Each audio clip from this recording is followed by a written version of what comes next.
किसी ने बड़ी कमाल की बात कही है कि कहते हैं आपके हाथ से आज कोई भी कुछ भी छीन सकता है पर आपके भाग्य का लिखा कोई नहीं छीन सकता।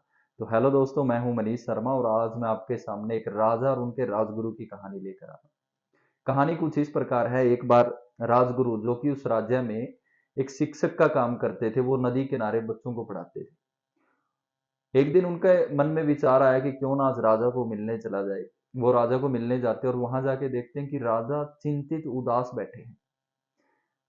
तो उन्होंने महाराज को प्रणाम किया और उनसे उनकी उदासी का कारण पूछा। तो राजा ने बताया कि जो मेरी पुत्री है वो विवाह के लायक हो चुकी है, लेकिन उनके लिए कोई वर है जो मुझे अच्छा वर नहीं मिल पा रहा।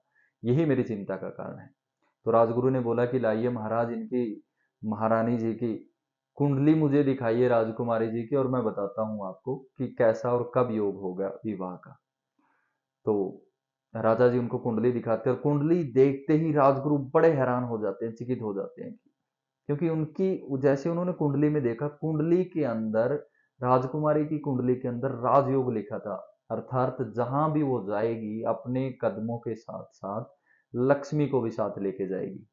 अगर वो किसी राजा के साथ उनका विवाह होगा तो वो महाराजा बनेंगे, महाराजा होंगे तो सम्राट, सम्राट होंगे तो चक्रवर्ती सम्राट बनेंगे। यानी अर्थ, कहने का भाव ये है कि वो साथ साथ लक्ष्मी को भी लेके चलेंगे और वहां पे सुख समृद्धि होगी और खुशहाल जीवन बीतेगा। तो ये सब सोचते सोचते राजगुरु के दिमाग में विकार उत्पन्न हो गया, बुराई आ गई उनके दिमाग में। उन्होंने सोचा क्यों ना मैं ही राजकुमारी जी से विवाह कर लूं। मैं कुछ ऐसा करूं कि राजा खुद मजबूर हो जाए मेरे साथ उनका विवाह करने को।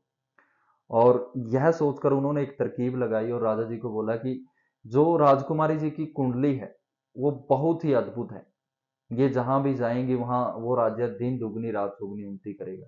लेकिन महाराज एक दुविधा है, हम महारानी जी का जो राजकुमारी हैं उनका विवाह सीधा नहीं कर सकते। अर्थात उसके लिए हमें किसी भी एक अनजान व्यक्ति से ही इनकी शादी करवानी पड़ेगी। तो राजा बड़े चिंतित हुए और उन्होंने कहा कि राजगुरु जी, इसका भी सुझाव आप ही दीजिए। तो उन्होंने कहा, आप ऐसा करो महाराज, राजकुमारी जी को एक बक्से में बिठा दो और साथ में उस बक्से को सोने चांदी हीरे जवाहरात से भर दो और नदी में उसको छोड़ दो। जो भी युवक उसको पकड़ेगा, देखेगा राजकुमारी जी को, तो उनसे उनका विवाह कर दो। चाहे वो एक साधारण व्यक्ति ही क्यों ना हो, वो खुद ब खुद राजा बन जाएगा और दोनों का जीवन अच्छा गुजरेगा। तो राजा जी राजगुरु को बहुत ज्यादा मानते थे, तो उन्होंने उनकी बात को स्वीकार कर लिया और अगले दिन उन्होंने राजकुमारी को एक बक्से में बिठाकर नदी पे छोड़ दिया। और राजगुरु भी दौड़े दौड़े अपने स्कूल पहुंचते हैं और वहां बच्चों को कहते हैं कि आप ऐसा करना, नदी में एक बक्सा आएगा और उस बक्से को आपने उठाकर यहाँ कमरे के अंदर रख देना और कमरे को बाहर से बंद कर देना है।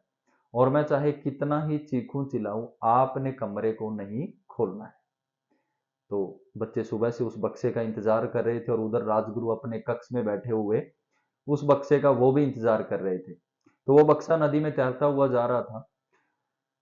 तो उस नदी के किनारे रास्ते में एक राजा अपने सैनिकों के साथ बैठे हुए विश्राम कर रहे थे। शायद वो शिकार खेलने आए हुए थे, शिकार खेलकर वो थक गए, तो वो नदी के किनारे विश्राम कर रहे थे।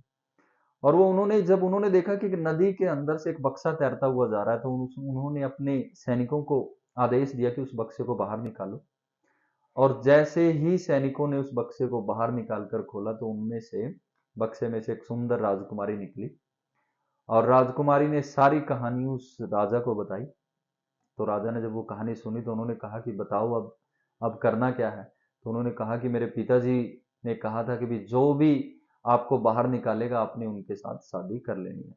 तो खुशी खुशी राजा उसके साथ विवाह कर लेते हैं और उसमें से जो भी हीरे जवाहरात बक्से में से सब निकाल लिया जाता है। तो राजा ने कहा, अब इस बक्से को खाली तो नहीं भेजेंगे आगे। उन्होंने कहा कि सैनिकों को कुछ सामान दिया उन्होंने कि भाई इसको उसके अंदर डाल दो और बक्से को छोड़ दो। उधर वो जो विद्यार्थी थे वो भी वहां बक्से का इंतजार कर रहे थे और उन्होंने बक्से को आते हुए दिखाई दिया उन्होंने। तो उन्होंने उस बक्से को निकाल लिया और निकाल के महाराज के पास ले गए, राजगुरु के पास ले गए, उनका जो अध्यापक था। और बाहर से दरवाजा उन्होंने बंद कर दिया और वो भी बड़े बेचैन हो रहे थे राजगुरु की भी, कब सी मैं रानी जी को बाहर निकालो। तो उन्होंने जैसे ही उस बक्से को खोला, उस बक्से में से एक जिंदा भालू निकला और वो बड़ा परेशान हो रखा था। राजा जब शिकार करने आए हुए थे तो उन्होंने उस भालू को पकड़ा था और उस बक्से के अंदर डाल दिया था। तो जैसे ही राजगुरु उस बक्से को खोलते हैं, वो भालू उनके ऊपर झपटता है और अब राजगुरु को सचेत हो गया था कि अब मृत्यु निश्चित है। तो उन्होंने जाते जाते वहां जो ब्लैक बोर्ड था उस पर लिख दिया कि भी भाग्य का लिखा कोई भी नहीं छीन सकता, जिसका जो भाग्य था वो उसके पास पहुंच गई। रानी उस राजकुमार के पास पहुंच गई है। अर्थात दोस्तों, ये हाथ की लकीरें, कर्मों, भाग्य, इनका लिखा कोई भी नहीं मिटा सकता। जो जिसके भाग्य का है वो उसके पास आएगा ही आएगा। तो व्यर्थ में हमें ज्यादा चिंता भी नहीं करनी चाहिए। और ये जो पाप कर्म, ये जो दुष्कर्म हम कर रहे हैं, पाप कर रहे हैं, बुराइयां कर रहे हैं पैसे के लिए या किसी भी पर्पज के लिए, वो नहीं करनी चाहिए। तो moral of the story is guys, हमेशा दूसरों का भला करें। परमात्मा ने हमारे लिए बहुत कुछ सोच रखा होता है। एक एक चीज और, हम कई बार ना बहुत छोटा मांगते हैं भगवान से। हम बोलते हैं ना, मुझे भगवान एक गाड़ी दे दो, एक बंगला दे दो। और जब हम ये चीज बोलते हैं ना, तो वो क्राइटेरिया वहीं पे होके रह जाता है। परमात्मा ने सोचा कि भाई मैंने इसके लिए सोच तो पता नहीं क्या क्या रखा था, ये एक भोला इंसान सिर्फ ये चीज मांग रहा है, तो वहां पे वो उनको वो चीज दे देते हैं। लेकिन पता नहीं परमात्मा ने हमारे लिए उससे ज्यादा सोच रखा। तो हमेशा भगवान से सिर्फ अपना भला मांगिए और अच्छे काम करते रहिए। छोटों से प्यार करें और बड़ों का सम्मान करें। धन्यवाद।